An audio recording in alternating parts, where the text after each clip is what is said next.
El tiempo máximo que tenían para hacer una exposición sobre determinada temática establecida era de 90 segundos, es decir, 1 minuto y medio, 90 segundos. Ese es el tiempo que tenían para exponer. En segundo lugar, pues había la posibilidad de responder alguna otra inquietud en un tiempo de 30 segundos y había la posibilidad de que le hagan repreguntas en un lapso, en un tiempo de 15 segundos. Prácticamente diríamos que era 2 minutos por cada uno de los señores candidatos para que expongan, para que digan, para que se les escuche lo que proponían. Y claro, se dijeron algunas propuestas, algunos aspectos que valdría la pena recordar, pues. Por ejemplo, hubo un candidato que planteó desde la necesidad de prácticamente hacer cementerios, porque decía que iba a solucionar los problemas de la violencia o de determinado tipo de delitos, prácticamente mandando al cementerio. Es decir, era una especie de propuesta de la aplicación de la pena de muerte en el Ecuador.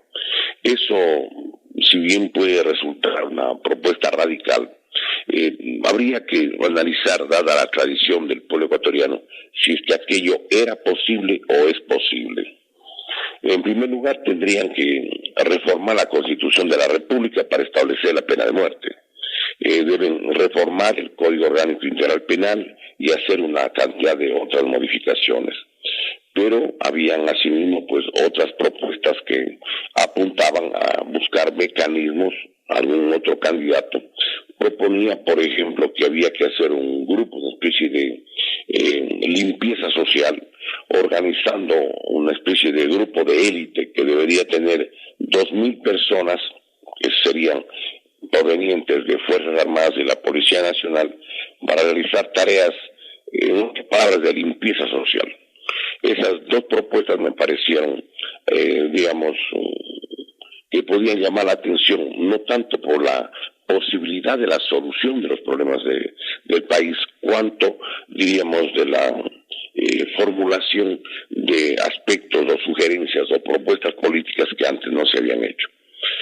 Me parece que esto era algo que también ameritaba que la gente lo analice.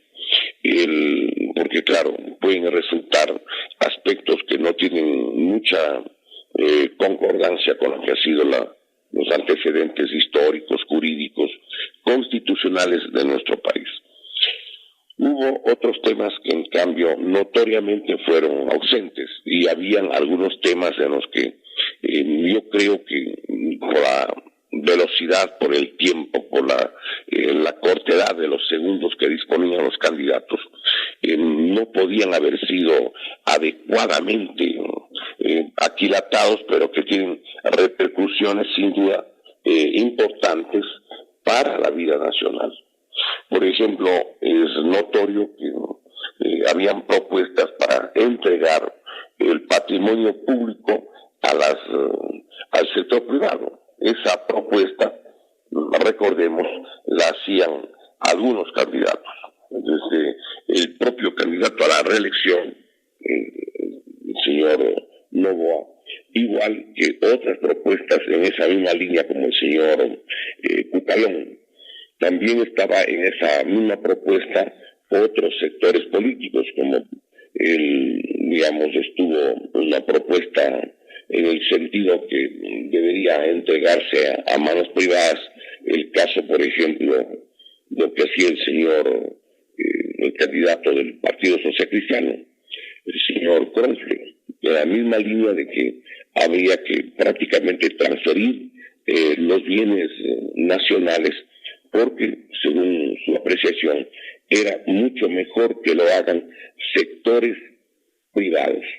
Esto debe quedar muy en claro ante la opinión pública, es decir, debemos recordar que el país, de ganar o de persistir en el poder estos sectores, prácticamente perdería lo que se llaman los sectores estratégicos.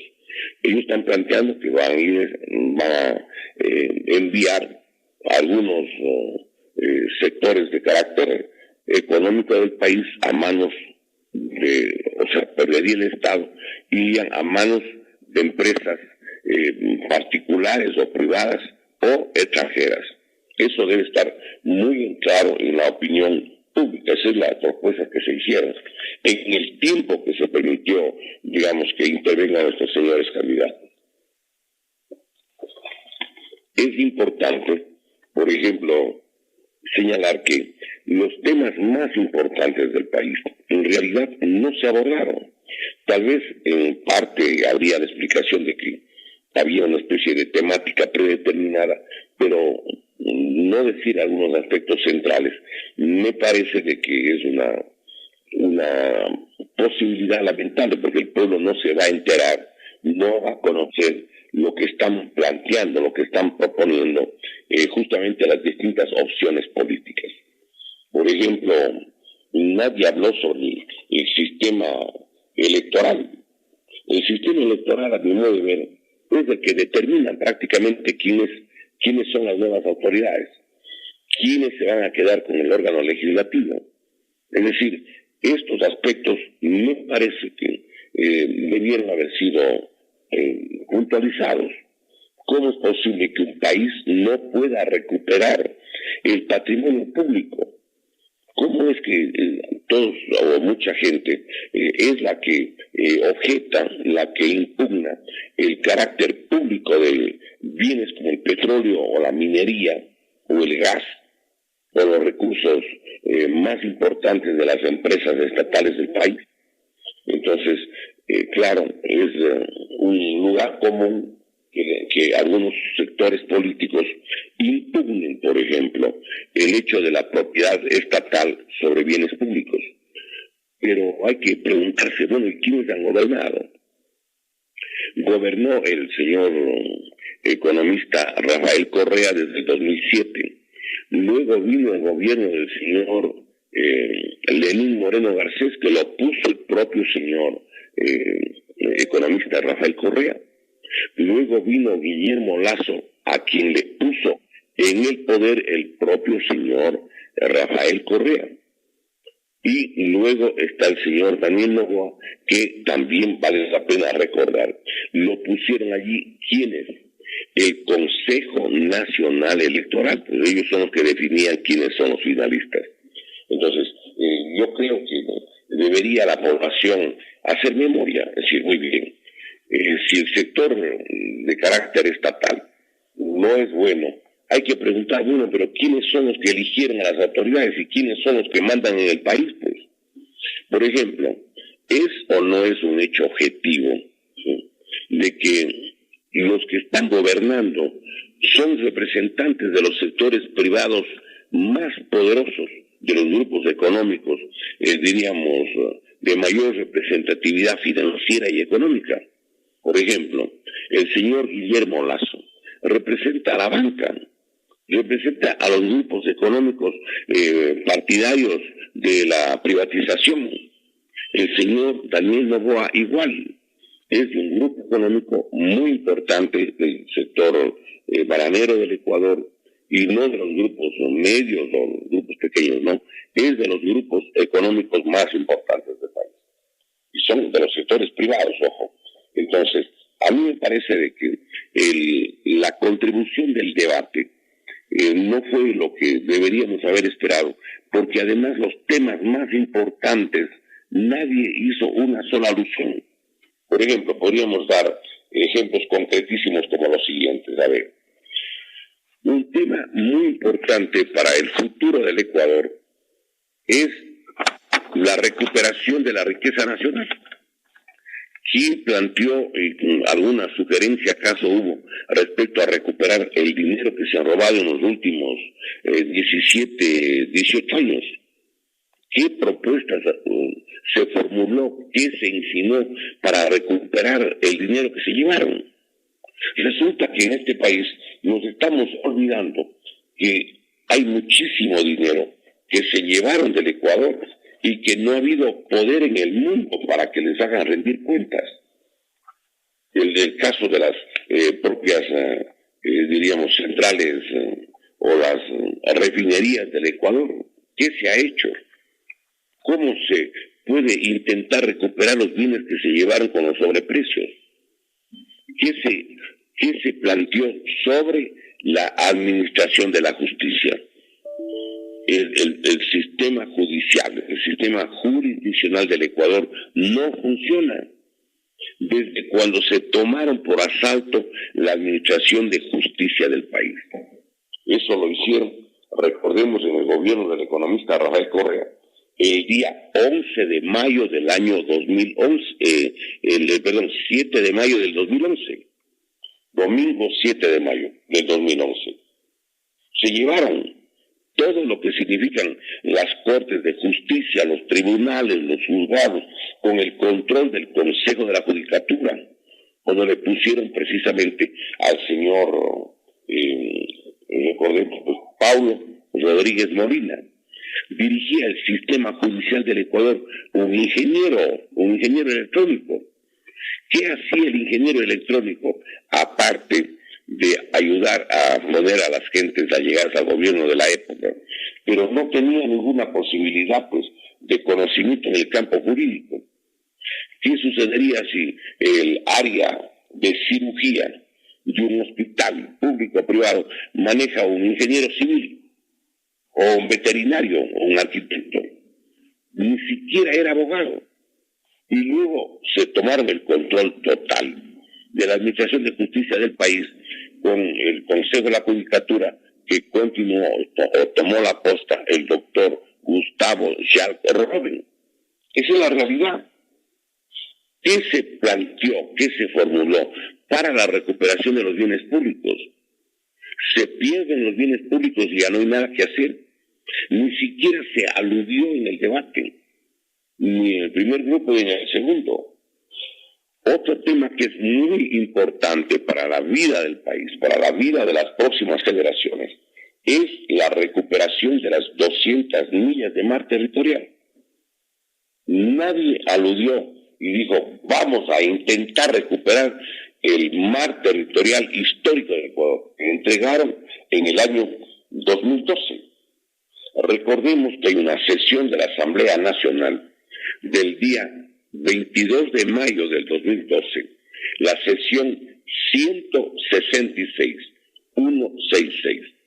y resulta que esa resolución, sí, fue ratificada por el gobierno nacional mediante decreto ejecutivo firmado por el economista Rafael Correa, el número 1238, 1238, del economista Rafael Correa, y que está publicado en el registro oficial 759 del jueves 2 de agosto del 2012, al incorporar justamente al Ecuador a la Convención del Mar de las Naciones Unidas, a la CONVEMAR. Una decisión que en el Perú ni en Colombia no han querido ni escuchar, porque es un absurdo.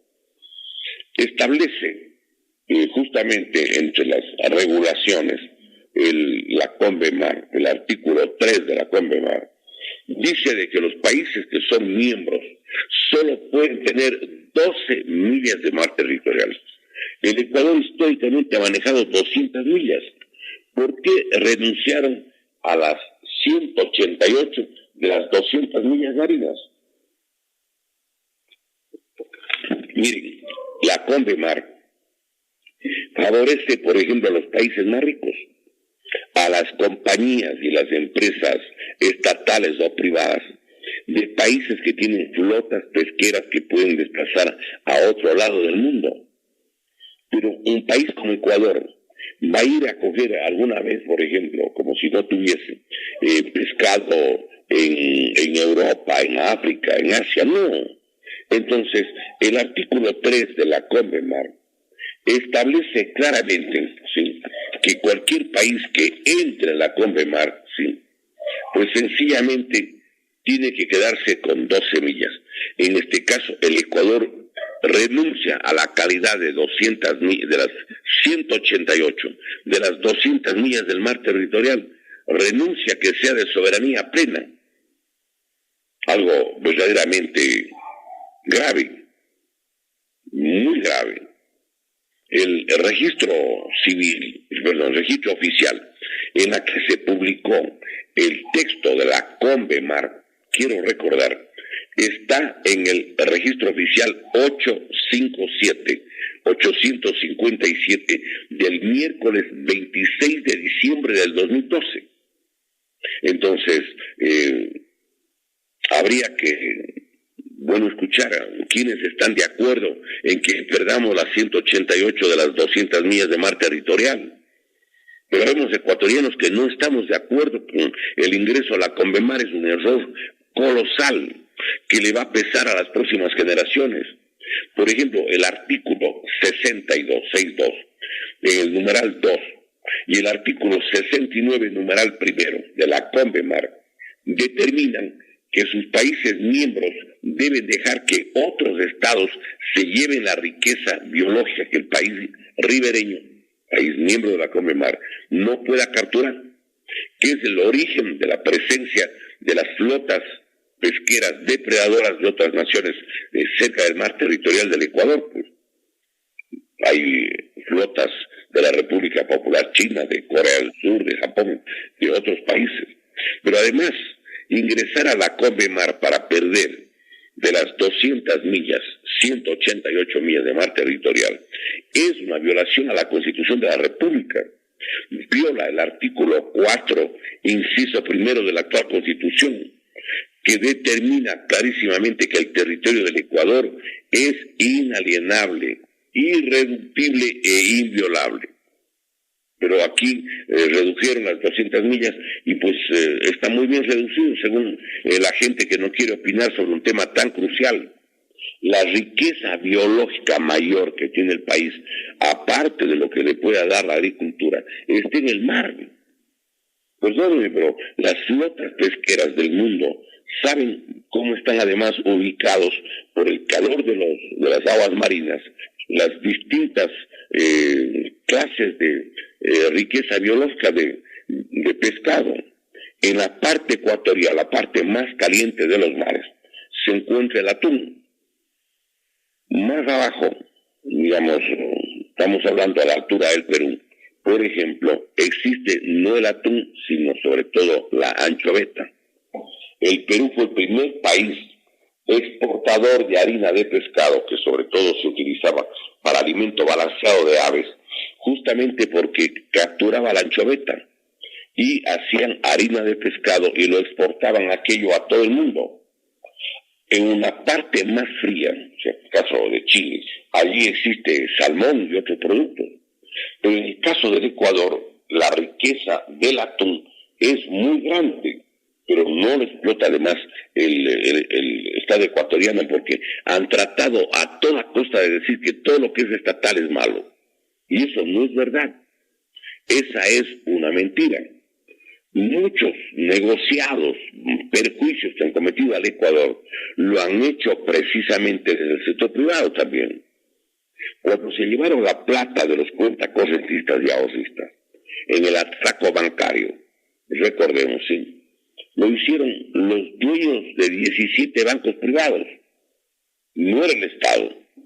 Se llevaron 8.072 millones de dólares. Ese es el cálculo, la estimación que realizó una comisión de alto nivel que se formó en el año 2007, en la que estaba el economista Eduardo Valencia Vázquez, que era el que dirigía el Instituto de Investigaciones Económicas de la Pontificia Universidad Católica del Ecuador. Recordemos que igualmente, ¿sí?, en esa comisión está el doctor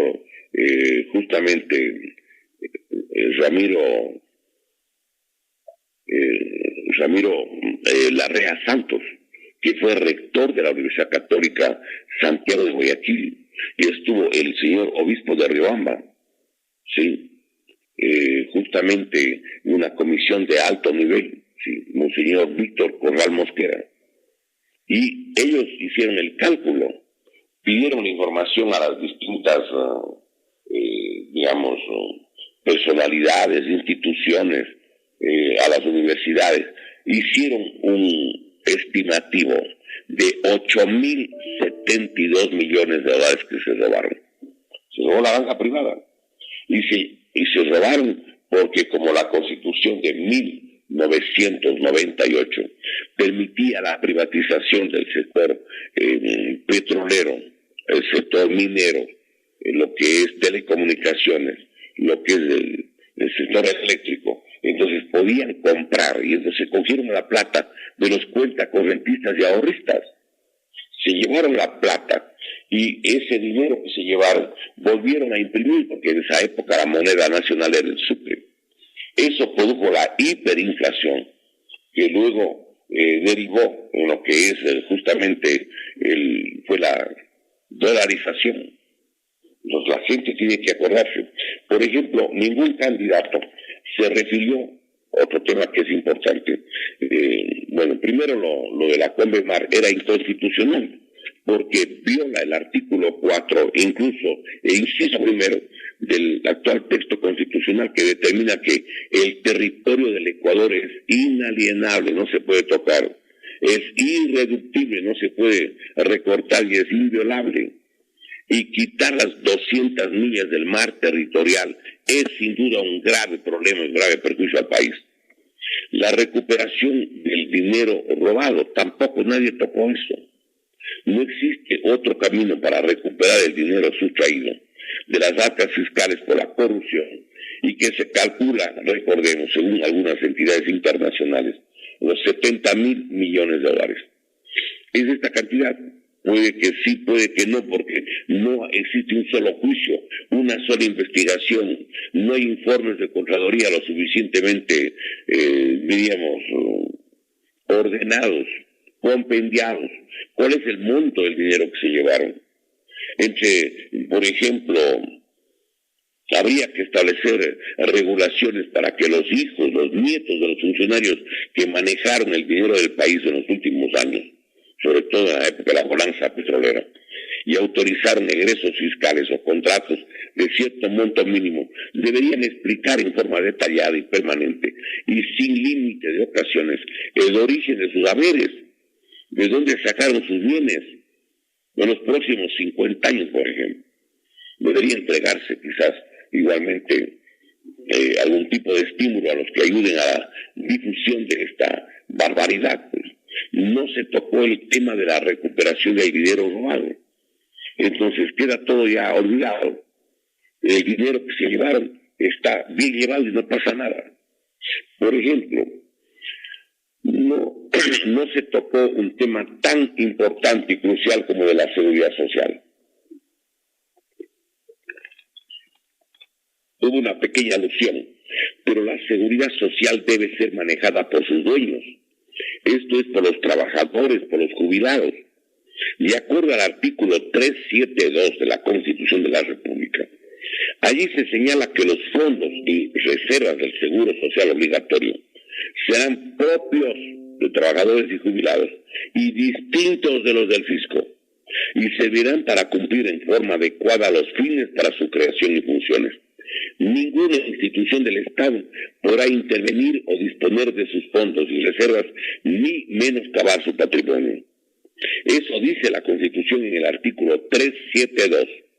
Resulta que, sin embargo, no se hace ninguna alusión al apetito realmente que se nota porque quieren llevarse los fondos del IES. Primero, ¿por qué no dejan que supervigile y maneje el dinero del IES los dueños o los trabajadores y los jubilados? Los aportantes actuales y los que están jubilados luego de haber aportado cuando menos 30 años, 360 aportes individuales. Quiero recordar que el 20.6%, o sea, un poquito más de la quinta parte, el 20.6% del total de los sueldos, de los salarios, de todos los trabajadores y los jubilados del sector público y del sector privado, todos ellos aportan con el 20.6%. Los trabajadores, los empleados, de toda empresa del país y de todo trabajo que se realiza en la República. Entonces uno tiene que preguntar, pero ¿por qué quiere llevarse ese dinero si es de los trabajadores y jubilados? Y los que están haciendo las propuestas sobre el IES son la gente que ya quisieron manejar en el gobierno de Sixto Durán y Alberto Dajín, pues. ¿Quiénes son los comisionados? Lo está presidiendo quien era el gerente del Banco Central de la época, el señor Augusto de la Torre. Entonces, ¿qué se dice, qué se plantea para recuperar el dinero de los trabajadores? Eso es de los trabajadores. Es una picardía lo que están haciendo con la plata de los trabajadores y jubilados. La señora delegada de los propios empleadores, ¿sí?, de los empresarios, en el directorio del IES, la señora María de los Ángeles Rodríguez, ella señala que cuando menos se han llevado y le deben al IES, se llevaron el dinero y dejaron papeles, bonos, superan los 24 mil millones de dólares. Entonces, uno tiene que comprender y tiene que hacer cuenta precisamente de estos hechos. ¿Cómo se arregla? ¿Cómo se recupera? ¿Cómo se obtiene el dinero de los trabajadores y de los jubilados? Claro. Entonces, además, ¿cuál es el ingreso anual digamos, de la seguridad social? Se calcula que son alrededor los ingresos de 9.992 millones al año. Faltan 8 millones para 10.000 millones al año. Por favor, ¿por qué no se tocó este tema? Otro tema muy importante que fue una lamentable omisión era el que se refiere precisamente a la, digamos, a la reconstitución del sistema educativo y del sistema de salud, la depuración del sistema jurisdiccional, del sistema de justicia. Es imprescindible el saneamiento absoluto del sistema jurisdiccional del Ecuador, tanto de jueces como de fiscales, claro, cuyos candidatos deben ser escogidos en base a sus méritos académicos y antecedentes de idoneidad, pues, de trayectoria moral. Y debería haber quizás votación secreta, universal, de la gente que esté en la administración de justicia, que pueden ser los abogados, por ejemplo. Y deben estos candidatos ser previamente escogidos por sus antecedentes de limpieza moral, por la formación jurídica. ¿Por qué resulta tan difícil tener jueces idóneos en el Ecuador? Un aspecto que, por ejemplo, igualmente es muy importante considerar, es el que se refiere a la existencia y al fortalecimiento de unas Fuerzas Armadas patrióticas. La Constitución de la República debe establecer funciones específicas para las Fuerzas Armadas, siempre al servicio del pueblo y de la patria, y no para perpetuar la dominación social de ciertas castas, ciertas minorías que se encaraman sobre la sociedad ecuatoriana. Debe estar al servicio del pueblo, y debe decirlo así la Constitución, que ahora no lo dice. Fuerzas Armadas se debe a la nación, a la república, a su población completa. Es decir, esta importante institución debe impedir la transferencia y el saqueo del patrimonio público a favor de las corporaciones extranjeras, con leyes delincuenciales, porque las leyes que se hacen en el país son para el robo, el despojo, el saqueo nacional. Entonces, a mí me parece que debería además garantizarse que hayan elecciones de parlamentos legítimos, porque con un parlamento ilegítimo, producto del fraude, aprueban las leyes para saquear el país. Es preciso defender y proteger al pueblo ecuatoriano. Y esto puede hacerlo y puede colaborar Fuerzas Armadas. Aparte de la protección social evidente, nunca debe descuidarse el papel irreemplazable en la defensa de la soberanía e integridad territorial. Se les debe encargar de manera expresa y precisa la defensa, la recuperación, la protección del patrimonio social y nacional, así como la conservación permanente de la tierra, el agua, la flora, la fauna, para la sobrevivencia y para el bienestar de esta y de las futuras generaciones.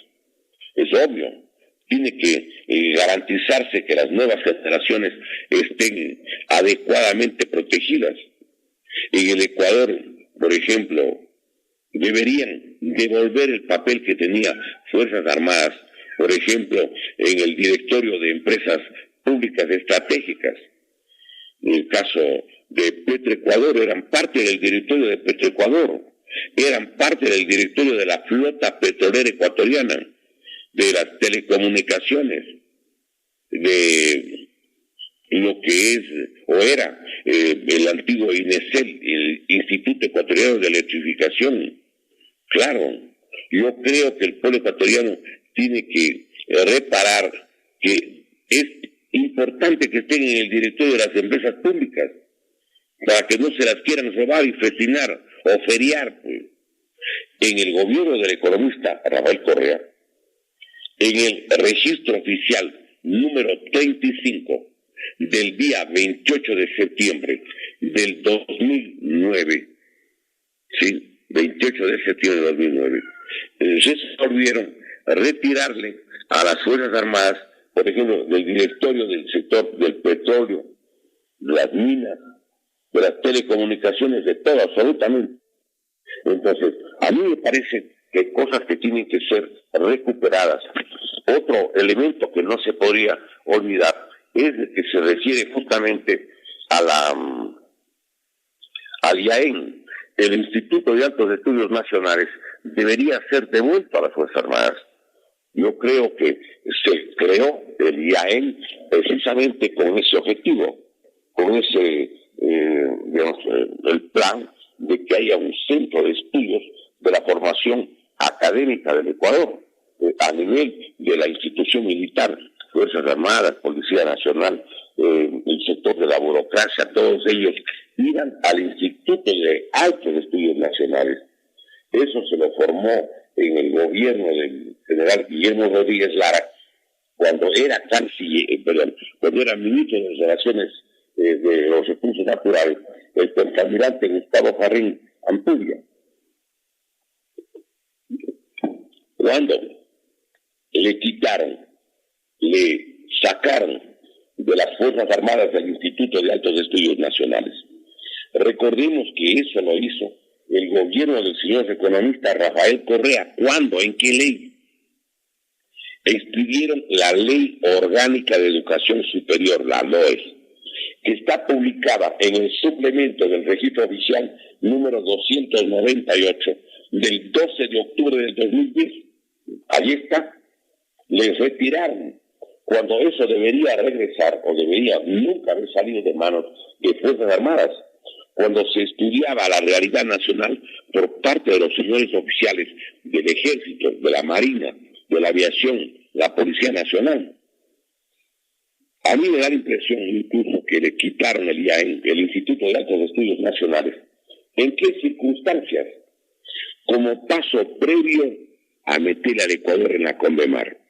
Yo creo que si hubiese existido el estudio, el análisis profundo de las consecuencias del ingreso del Ecuador a la Convención del Mar de las Naciones Unidas, cuando pierde de 200 millas de mar territorial y queden 12.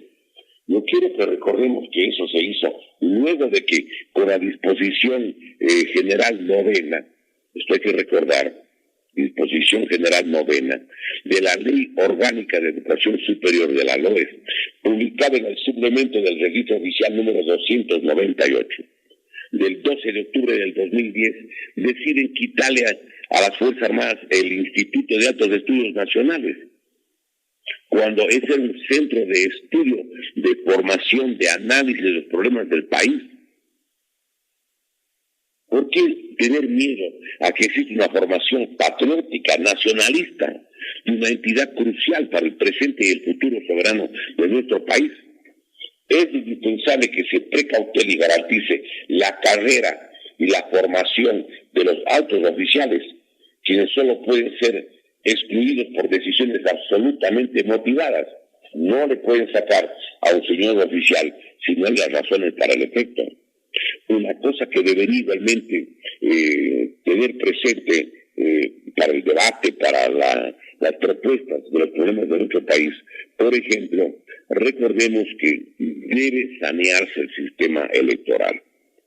El sistema electoral no puede funcionar como hasta ahora sucede. Debería garantizarse elecciones limpias, con conteo manual de papeletas e inmediata elaboración y difusión, sin restricciones de los datos de las juntas electorales. Y debe haber una prisión, allí sí, de 40 años, lo que da el tope en el Ecuador, la actual legislación. 40 años de prisión y pérdida de todos los bienes por parte, digamos, de quienes causan un daño tan grande al país como es el fraude. Yo quisiera recordar que el actual sistema electoral, miren, hay cosas que son pero increíbles. Por ejemplo, miren, el Consejo Nacional Electoral actual fue elegido el 16 de noviembre del 2018, 16 de noviembre del 2018, con la resolución 177 del Consejo de Participación Ciudadana y Control Social. Le eligieron para 6 años. O sea, en el año 2024, el año pasado, tenía que concluir sus actividades de irse. Y resulta que deliberadamente, sí, le dejan más de 6 años porque ellos saben cuáles son los resultados que les podrían dar proclamando. Porque a mí me parece que no hay elecciones, ese es el hecho objetivo.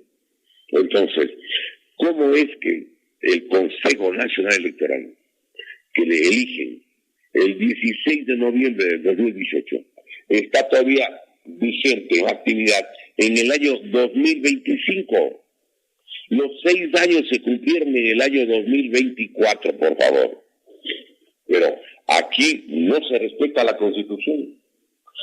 Recordemos, aparte de que están fuera de tiempo los miembros del Consejo Nacional Electoral, porque eso les interesa a los candidatos a los que les pueden proclamar o finalistas o mandatarios. Pero si la ley y la Constitución determina un plazo de 6 años para el Consejo Nacional Electoral, esto ya se cumplió el año pasado, el año 2024. ¿Por qué siguen en funciones? ¿Con el auspicio de quién? De los que van a recibir la proclamación el día de la primera vuelta. Además, hay otro aspecto que amerita la reflexión. ¿Por qué se insiste tanto de que van a ganar en una sola vuelta? Yo creo que eso no es objetivo. Pero quieren hacer aparecer que van a ganar en una sola vuelta, porque quieren una mayoría, óigame, una mayoría por un solo objetivo. Esa mayoría legislativa les va a permitir, ¿sí?, legislar, por ejemplo, sobre la seguridad social, sobre el IES. Entonces, ellos están queriendo tomarse la seguridad social. ¿Cuál es el medio para tomarse la seguridad social?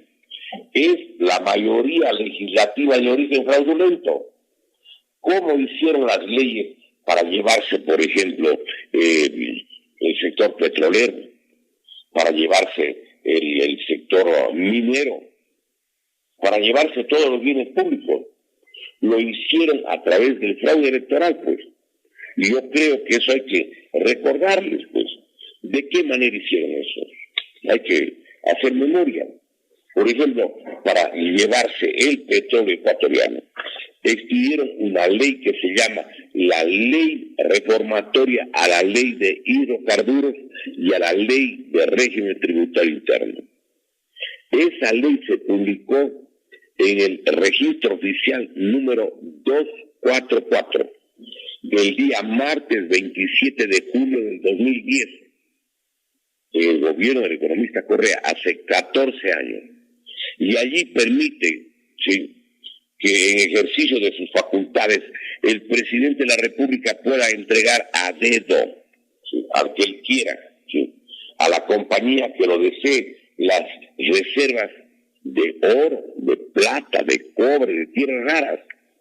Y esto es algo verdaderamente muy grave, porque han entregado justamente a las minas más ricas del país con esa ley que se hizo con mayoría de origen turbio o fraudulento.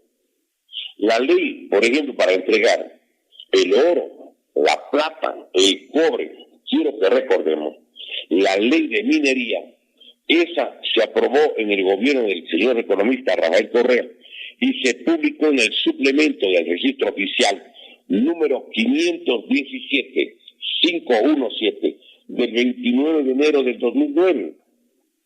Claro,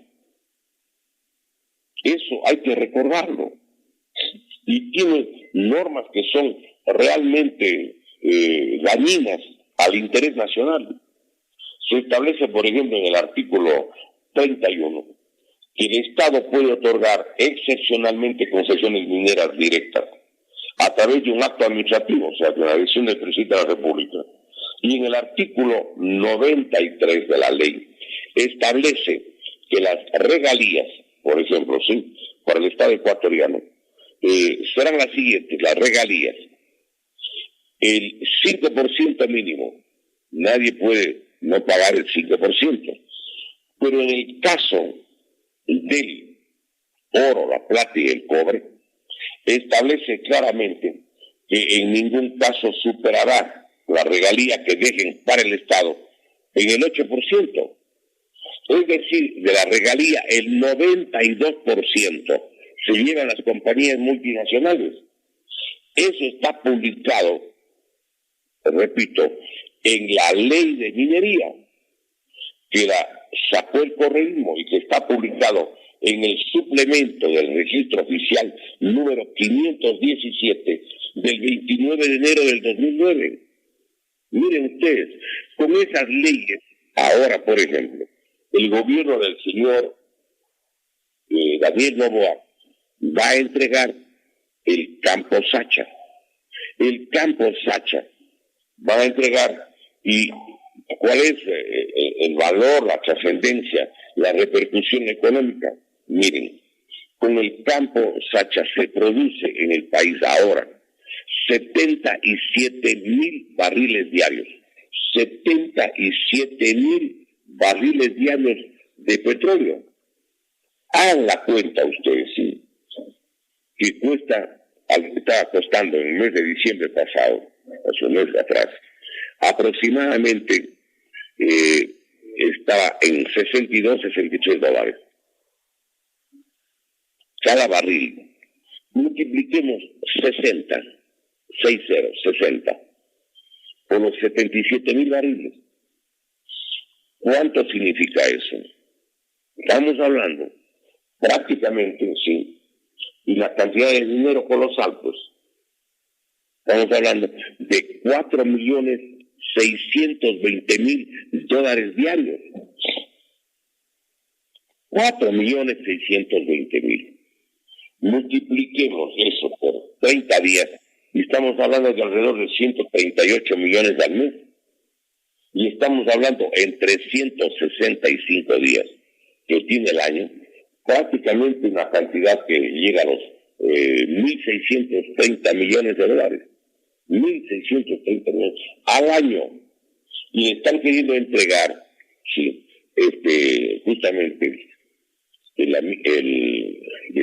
campo petrolero, sí. Le van a entregar a cambio de 15,000, de la cantidad de 1.500 millones. 1.500, cuando en un solo año saca 1.638. Y es además una entrega a cambio de qué cosa, ¿sí? A que les dejen 20 años en manos de las compañías. ¿Cuáles son estas compañías? Una empresa es una subsidiaria de la empresa de la República Popular China de Sinopec. El nombre de la subsidiaria que tiene en el Ecuador es Amodaimi Oil. Amodaimi Oil. Y lo hacen en consorcio con la empresa canadiense, la New Stratus Energy, que tiene el nombre en el Ecuador como Petrolia. Entonces se han juntado la Amodaimi Oil y la Petrolia. Y le dicen, muy bien, cojan, aquí están los 1.500 millones, pero es a cambio de 20 años que nos dan para explotar. ¿Sí? Es un absurdo. Miren, hagan la cuenta. 1.500 millones de dólares para 20 años.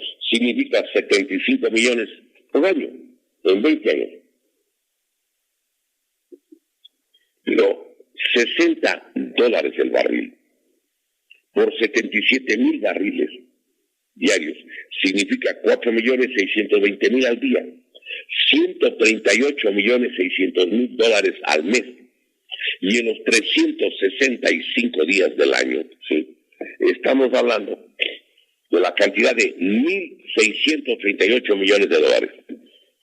¿Creen ustedes que esto es correcto? Es una decisión terrible. Y en ese trámite ya está incluso publicado el acuerdo ministerial del gobierno del señor Daniel Noboa.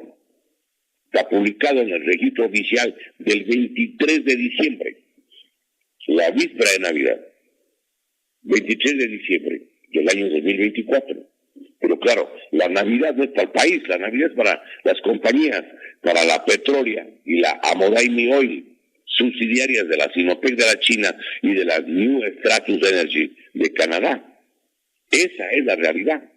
Pues yo creo que el pueblo ecuatoriano no puede aceptar eso. Y la segunda cosa que vale la pena que el pueblo ecuatoriano sepa, también está aprobada la ley mediante la cual sí, van a entregar el campo de gas, el más importante del Ecuador, que es justamente el campo Amistad, que se encuentra de frente a la costa de la provincia del Oro, dentro del Golfo de Guayaquil, a 72 kilómetros de la costa de la provincia del Oro.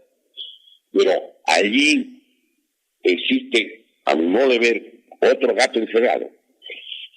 En el año 2014, allí sacaban alrededor de 64 millones de pies cúbicos de gas. 64. Y cada gobierno va sacando menos, ¿sí? Ahora están sacando 21 millones de pies cúbicos. Y van a entregar, y ya está resuelto, justamente, ¿sí?, la entrega del campo Amistad. El señor presidente, en una entrevista de fin de año, dijo que entre los proyectos que tenía previsto hacerlo, digamos, en el caso del Ecuador, ¿sí?, dijo que tenían previsto este año hacer esa concesión, que a mi modo de ver es un zarpazo a los recursos naturales del país. Y claro, ya está publicada la ley para efectos de la transferencia de todo el gas. Es la ley orgánica para impulsar la iniciativa privada en la generación de energía. Esto lo presentó el presidente Daniel Noboa el domingo 27 de octubre del 2024 y lo aprobó por unanimidad. Aprobó la Asamblea Nacional con 121 asambleístas presentes de todas las bancadas y está publicada en el registro oficial, en el 8º suplemento del registro oficial 673 del lunes 28 de octubre del 2024. Marañón. Para concluir el programa, les voy a leer la disposición transitoria quinta. En el plazo máximo de 3 meses, el Ministerio de Energía y Minas, en coordinación con Petroecuador, convocará concurso los proyectos de explotación y de repotenciación de los campos identificados con gas natural. Entonces, que no se diga que no se advirtió. El gobierno del señor Daniel Noboa quiere entregar el campo petrolero Sacha, el de mayor volumen de extracción de petróleo del Ecuador, y quiere entregar el campo de gas Amistad, el más importante del país, que hace décadas el primer gerente de la empresa, Machala Power, decía que podría dar gas al país por hasta 300 años. Bueno, dejemos ahí el programa. Agradecemos a la señora Luisa en Santo Domingo, a la doctora Sandrita y a Pablito en Quito, y nos despedimos como siempre agradeciendo la sintonía, recordando que la patria ni se vende ni se rinde, que la patria con el alma se defiende, que esta patria tiene quien la ama y quien la defenderá. Muchísimas gracias. Dios mediante, hasta la próxima semana.